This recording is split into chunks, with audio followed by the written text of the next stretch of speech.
भाई नजम साहब, भाई अनीस साहब, जिला परिषद के प्रतिनिधि साथी जनाबे भाई अफरोज साहब, एमआईएम के मजबूत खादिम अजीजी भाई जनाबे मुकदम साहब और मुन्ना मुश्ताक साहब, मेरे अजीज रफीक और एमआईएम के लीडर जनाबे भाई शहबाज लड्डू साहब, मनोवर बाबू, भीम बाबू, रब्बानी और संजूर बाबू, यहाँ पर जनाब भाई अदीब साहब, अफरोज बाबू और सभी साथियों जिनका नाम न लिया नाराज मत होना, सभी अच्छे दोस्तों और चौकीदार दफादार संघ की ओर से उपस्थित सभी दफादार और चौकीदार भाइयों और पत्रकार भाइयों, आज का दिन हमारे लिए संकल्प का दिन है, अहद व पैमा का दिन है और हमारे लिए गम का दिन भी है,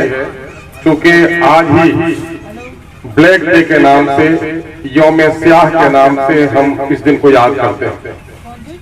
बाबा भीमराव जी अंबेडकर का आज ही के दिन देहांत हुआ था, तो उसके विचारधारा को लेकर आगे तक चलने के लिए ही इस किस्म के सभाओं का आयोजन होता है।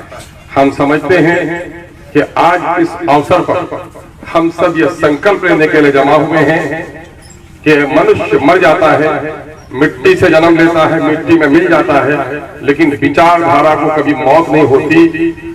उनके मरे हुए तकरीबन 66 साल होते हैं, लेकिन आज भी पूरी मजबूती के साथ हमारे दरमियान में डॉक्टर भीमराव अंबेडकर की आत्मा जिंदा है, क्योंकि उनकी विचारधारा से आज भी हम शक्ति ग्रहण करते हैं।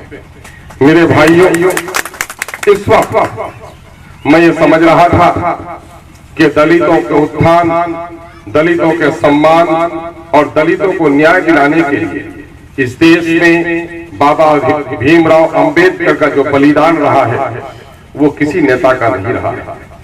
आज पूजा मंडली हो, धर्मगुरु का प्रवचन हो, हम वहां जमा हो जाते हैं, लेकिन हे दलित समुदाय के लोगों, मैं आपको पुकार पुकार कर कहना चाहता हूं, यदि आप पूरी जीवन तपस्या में बैठ जाओ तो भीमराव अंबेडकर ने आपकी पीढ़ियों को जो सम्मान दिया है उसका तुम बदलाव से नहीं चुका सकते हो। क्योंकि मैं जानता हूं इतिहास को पढ़ना जरूरी है।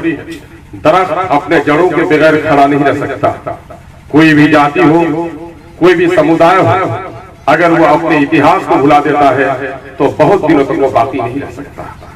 इतिहास साक्षी है कि मनोवादियों ने इस देश में धर्म का सहारा लेकर मानव जाति पर जो अत्याचार किया है वो एक काला अध्याय है इतिहास का। क्या हुआ, यहाँ पर कुछ पढ़े लिखे अगड़ी जाति के लोगों ने दलित समुदाय के शोषण के लिए धर्म का प्रयोग किया। मनो का शास्त्र ये कहता है कि ब्रह्मा के 4 अंगों से मानव जीवन की पैदाइश है। डॉक्टर संत साहब ज्ञानी आदमी हैं और दलितों के इतिहास को जिसने पढ़ा होगा, मनोवाद को अगर नहीं पढ़ा तो दलित अपने आप को नहीं पहचान सकता। क्या कहा कि ब्रह्मा के सर से जो जन्म लिया वो सर्वपरे होगा, वो पूजा पाठ करेगा। बाजू से जो पैदा हुआ वो क्षत्रिय है, राज करेगा। पेट से जो पैदा हुआ है खेती करेगा, बनिया बनेगा, कारोबार करेगा। और पांव से जो जन्म लिया है वो शूद्र है, वो सत्य की सेवा करेगा। और दलित परिवार जिसको हम एससी और एसटी कहते हैं, इन मनोवादियों ने वही शूद्र कहा। शूद्र के बारे में धर्म का सहारा लेकर क्या कहा कि यदि अगर अगली जाति का कोई आदमी अगर शूद्र की बेटी से बलात्कार कर ले तो अगली जाति के युवा के सर के बाल मुंडा दिए जाए, और यदि यही अगर शूद्र का बेटा अगली जाति के किसी लड़की से बलात्कार करे तो उसकी गर्दन काट दी जाए। क्या अन्याय था? अन्याय के इस गाथा को पढ़ना जरूरी है। दलितों अगर सम्मान पाना चाहते हो तो पिछले इतिहास के पन्नों को उल्टो। क्या था, एक दलित जब अग्रे के दरबार में जाता था उसके गले में हांडी बंदी होती थी और कमर में झाड़ू होता था। क्यों होता था ये? होता इसलिए था कि किसी अगली जाति के लोगों के दरवाजे पर सुअर और कुत्ता भी बैठा तो उनका दरबार अपवित्र नहीं होता, लेकिन अगर कोई दलित वहां जाकर बैठ गया तो उनका दरवाजा अपवित्र हो जाता। मेरी आंखों ने खुद देखा कि दलित समुदाय के लोग बैल के बथान से पुआल लेकर बैठते थे और जब उठकर जाते थे तो पुआल को फेंक कर जाते थे, कोई कुर्सी पर उसे बैठने भी नहीं देता था। इस समाज की बात मैं कहता हूं, और मेरी आयु बहुत ज्यादा नहीं है, 55-56 साल का आदमी हूं। 10 साल की उम्र से कथा याद है, यानी आज से 40-45 साल पहले इस शब्द में क्या होता था?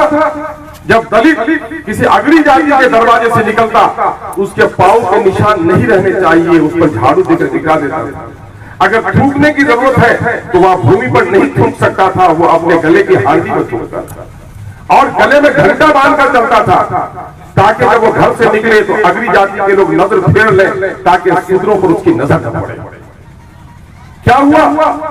ये 2000 आज से 6वीं शताब्दी में ही जब अरब के लोग आए तो देखा कि यहाँ पर मानव और मानव में इतनी दूरी है।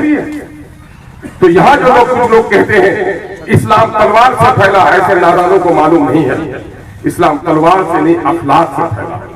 और हम इस बात को कहने में डॉक्टर संत जी आप इसे सत्य माने या न माने, हम अरब के शेखों के बच्चे नहीं हैं। हमारे रगों में जो खून दौड़ रहा है वो आपका और हमारा लहू एक है, हमारा रिश्ता आपके परिवार से। हम भी दलित थे, मेरे पूर्वज भी दलित थे।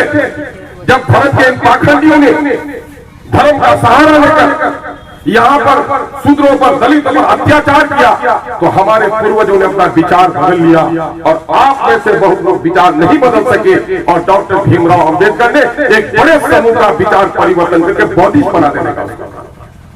हम अरब से नहीं आए। मेरा और बहुत बात तो शर्म भी नहीं कि मैं दलितों का संतान अगर अपने आप को कहूं तो मुझ बात तो शर्म नहीं है, क्योंकि मेरा विश्वास अटल है इस संसार का ईश्वरीय है। और जितना ये सत्य है कि इस संसार का ईश्वरीय है, उतना ये भी सत्य है कि हम सब मानव एक ही माँ बाप के संतान। गाँव के किसी काले कलोटे मुसर के बेटे को दिल्ली में लेके चले जाइए, कश्मीर में लेके चले जाइए, वहां के सेब खाकर, वहां के वातावरण, वहां के जलवायु में जीकर उनका चेहरा लाल हो जाएगा। अगले जाति के गोरे बच्चे को या हल्के खेत में जोत दीजिए, उनका चेहरा भी काला हो जाएगा।